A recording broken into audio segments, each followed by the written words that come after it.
Hevad Khan has been on an absolute tear lately. Just a few days ago, he won a prelim at the Foxwoods Poker Classic, pocketing more than $100,000. That win came just a week after he took down one of the biggest weekly online poker tournaments, the Pokerstars Sunday Warm-Up, for another $100,000 or so. It's safe to say that this Team Pokerstars member is riding pretty high right now, and he's obviously doing something right. The 2007 World Series of Poker main event final tableist is certainly proving that he was no fluke. We have Hevad on the phone right now in the midst of playing more Foxwoods prelims to talk about his recent success, why he's running so hot right now, and how he has developed his game since his World Series of Poker finish. Alright, so how you doing today, Hevad? Pretty good. Woke up, ready to play poker. That sounds good. Is that basically your starting plan for every day? Yeah, you wake up and you start thinking about hands, and you're like, man, I want to play some tournaments and stuff. Good deal. Well, you've had a really amazing run in just the past few weeks. Could you tell us a bit about what you've been doing and what you've accomplished?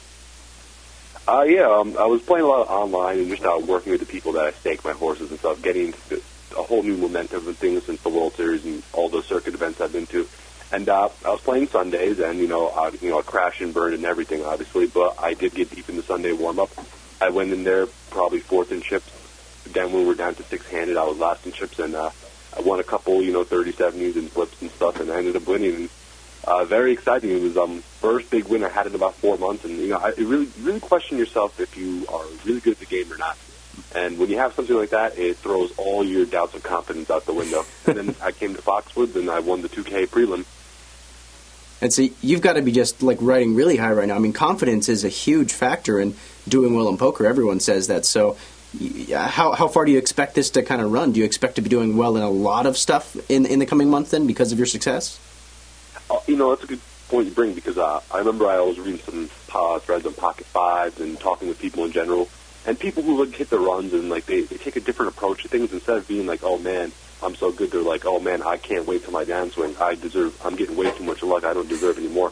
It's called gambler's fallacy. You think because you've had a lot of fortune that you don't deserve more. But I believe the opposite. I believe you work your ass off. You should win every tournament you play, because most of the people that enter them aren't very good, right? I mean, that's the reason why you're playing in the first place, to make money.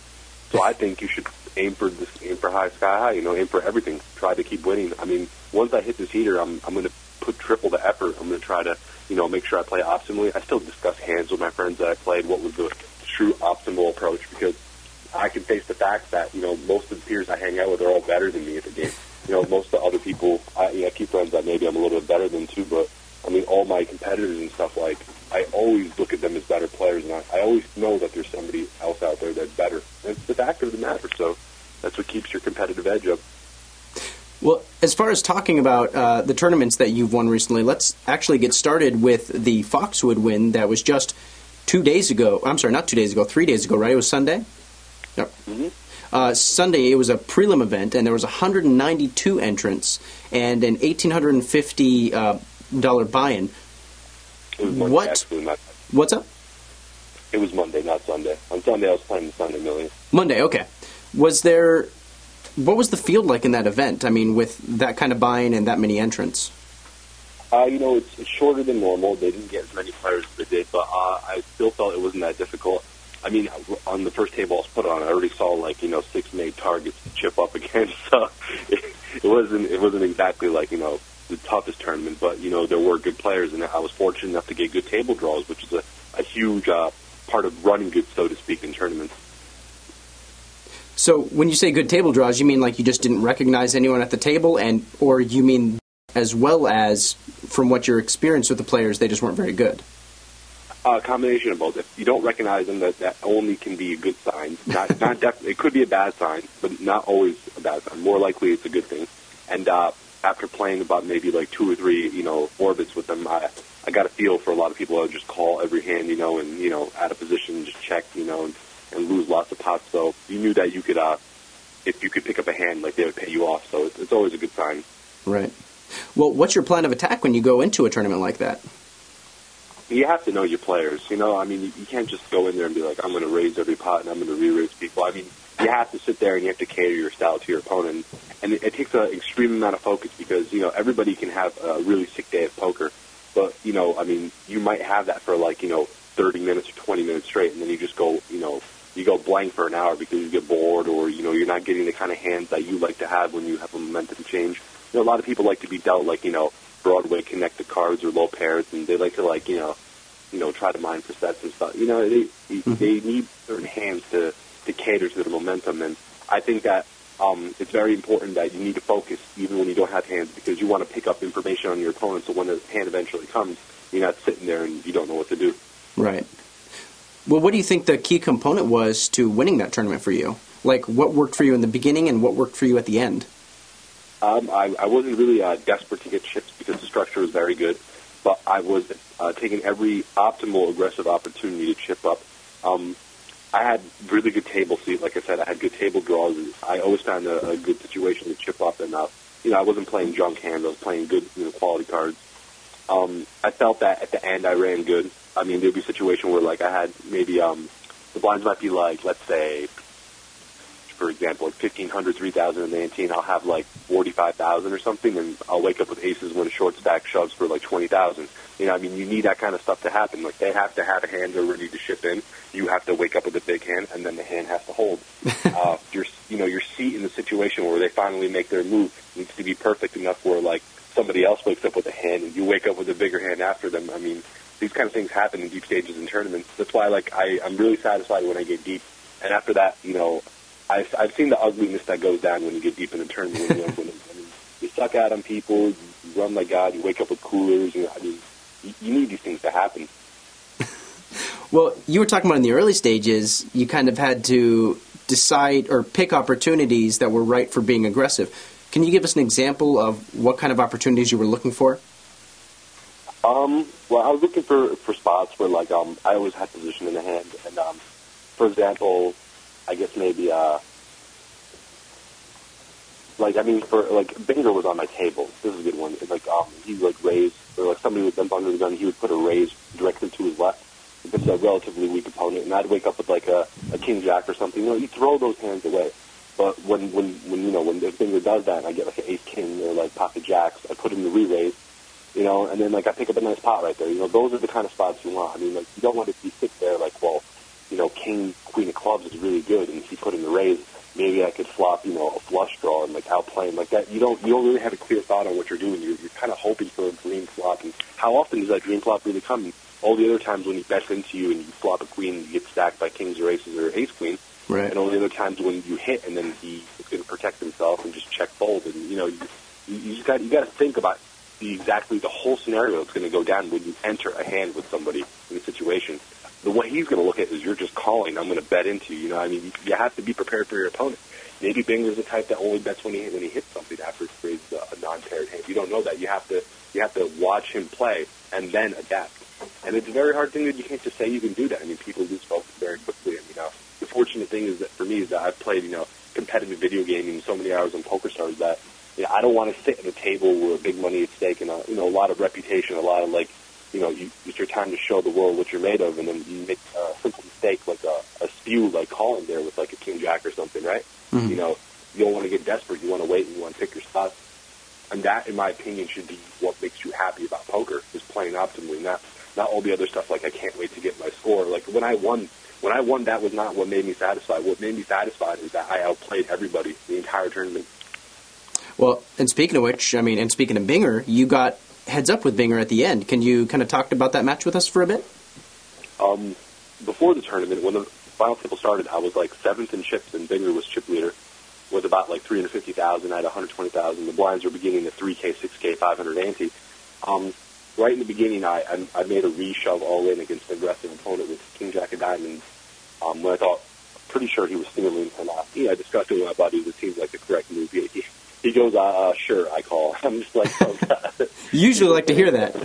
I know. When they say sure, call that jolly at a final table for 110,000, you're sitting there please. There's no way I even have one live card at best. But he had his thing, and I binked the jack in the river, and it was oh, so that was pretty cool. Then after that, I chipped up from 250,000 to about 350,000. I folded around the Binger's button at 4K, 8K, 1K ante. He had about 390K. He puts in a 23,000 raise. I'd pop it up to 80,000. It's a pretty good hand, and he just folds. He thinks and folds. He gets pretty frustrated about it. Folds back around after some nonsense goes on, and he raises the button again to 23,000. And now I have about 400,000, but he knocked out some people, standards and Finger, and he has 540,000. So we're pretty deep. We're over 50 big blinds deep here, effectively. And he makes it 23, and I have ace queen off, and I make it 80 again. He's just pissed off. It's probably the third time I re-raised him on this table. And he ships it instantly, and I'm supposed to snap call there just because I'm not raising and folding the hand like ace queen. Like, when I looked at him before he raised, he looked like I'm not, like, it was pretty clear that, like, he had a good idea I was going to play back in the blind. I just got that feeling looking at him. I've gotten pretty good at, reading the people like that. Mm-hmm. And I'm just like, oh, man, give me something here, and I stack him. And I ace queen. I'm like, all right, this is good enough, I guess. So I put in the 80 raise, the insta snap shoves, and I actually fall for 20 seconds just because I was like, me and him were top 2 in chips at the point. I was like, man, do I really have to call it off here? But I'm like, when I play online, it's a snap because, for the tangibility of the money, as fishy as that sounds, you don't want to do it. But I was just like, I was like, okay, I call. He said, fuck out loud. We may have to bleep that.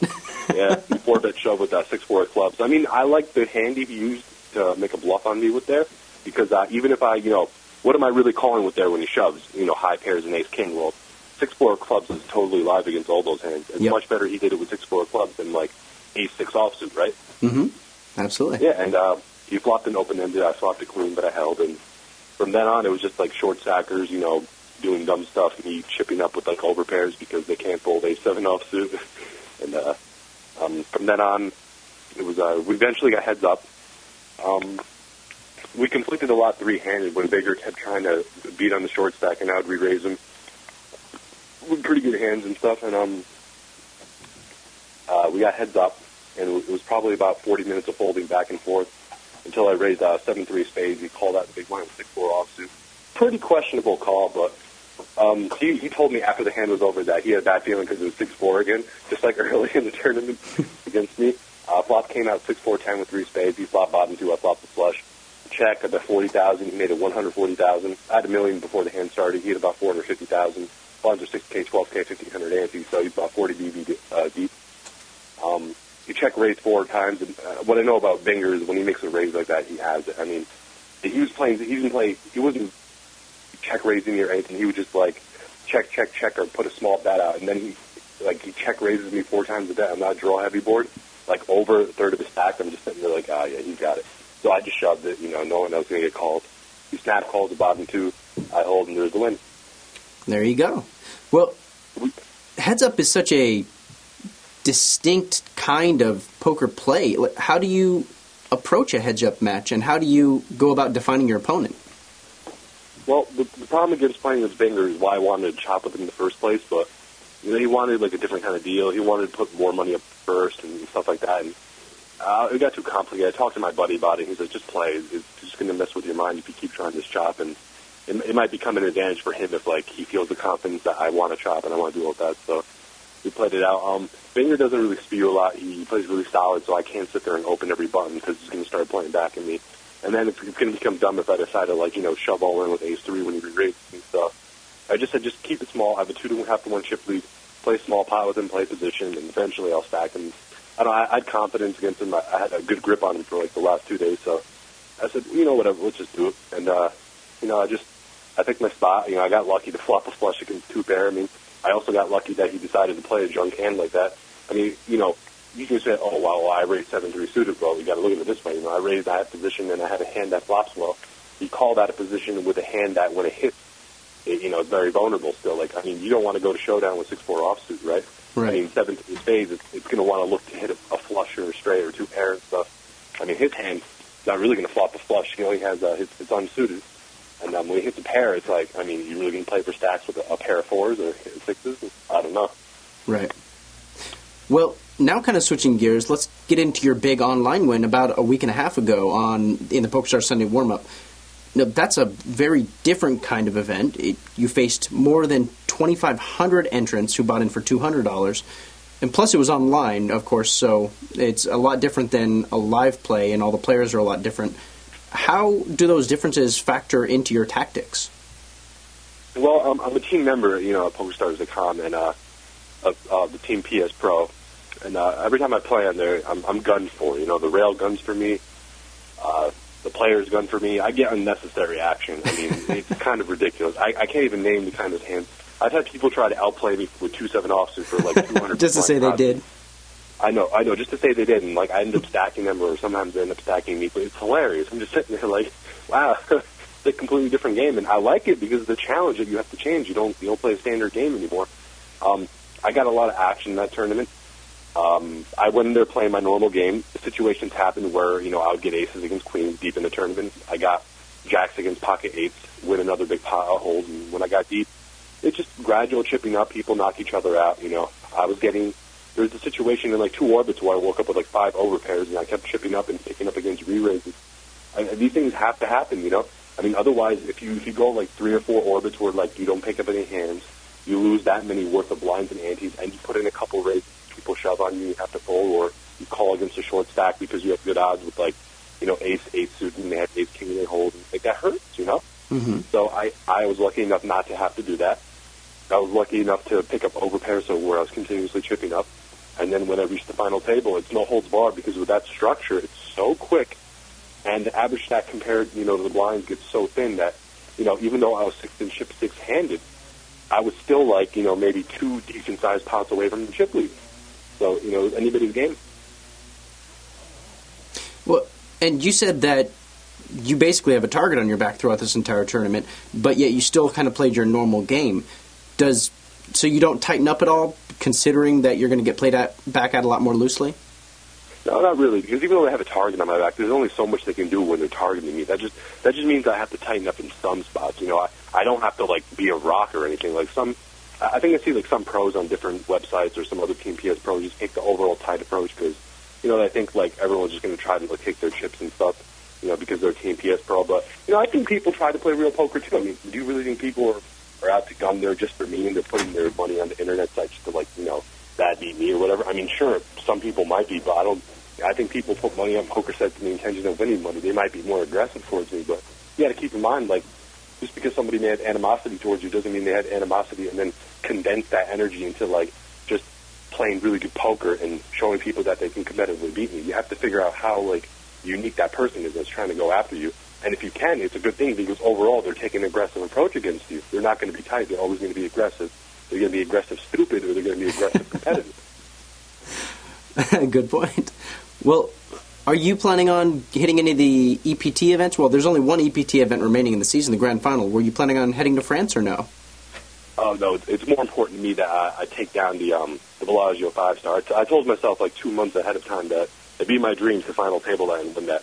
That tournament means more to me than the World Series of Poker. I want to take down the WPT Championships. I saw last year either was Juan Carlos Mortensen, Phil Hellmuth, and Sorrel Mizzi, and like that's just, and Z Justin was Z too, and I was like, that just seems like such a sick opportunity. I was like, show everybody what you're made of, make some sick plays, like, get some good poker down, show Pokerstars what I'm about, that I'm not some monkey.